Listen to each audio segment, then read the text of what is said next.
All right, take two. First attempt didn't go very well. My camera's glitching out.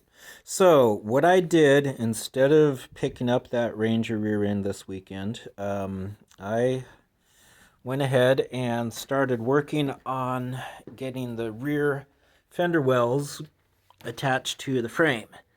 And the way I did that is, this is 16 gauge and a 2-foot section by 6 inches high, and this is angle iron that's welded to the frame rail. And I got these these are actually Mopar fender mounting clips that I have in place with 5/16 fender bolts with captive washers, so it's nice and sturdy. Eventually, after for final assembly, I'm going to remove that and put in some sound deadening anti-vibration, what do you call it? Some webbing. Yeah, some webbing. It's like canvas webbing that I got that's just it's actually for old Fords, but I guess they used them on all the cars. So anyway, that's what I'm going to use there. And yeah, so this is attached to the inner fender well. This metal was good on the back half for this one, and it was good all the way on that one.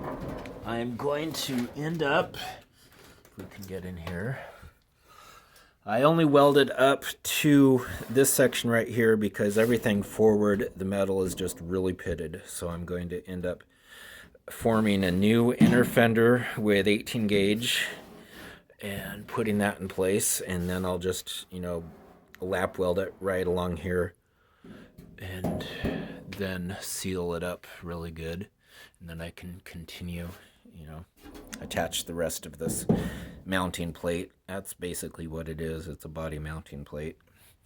And I'm going to do something similar back here after I get the frame modified for the shackles that I'm going to put in here.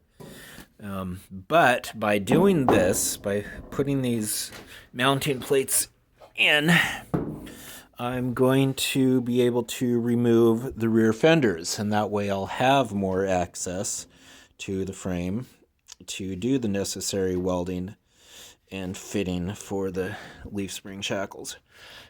So that's another step in the process.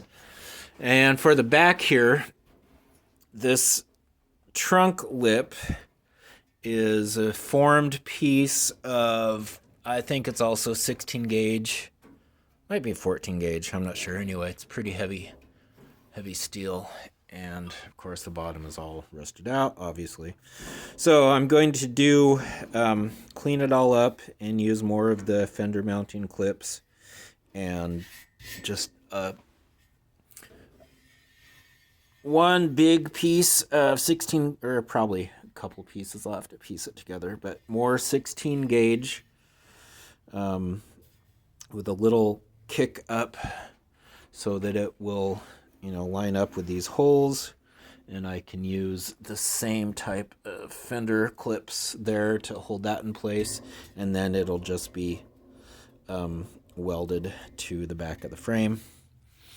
That way that the body itself will not be welded to the frame because of road noise and vibration issues. And plus, if I ever want to remove or have to remove anything for, damage, accident damage or anything, I will have that option.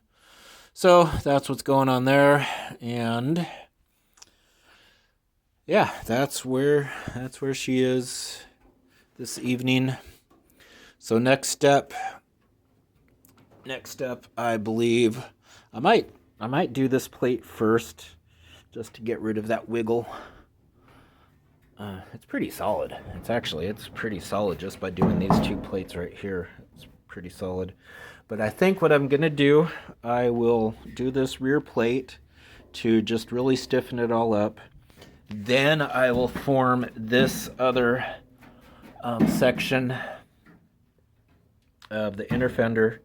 Then I'll remove the fenders themselves, and once the fenders are removed, I'll be able to fabricate the rear body mounts off of this tab and make them match side to side so that they're even. And that is where we are right now.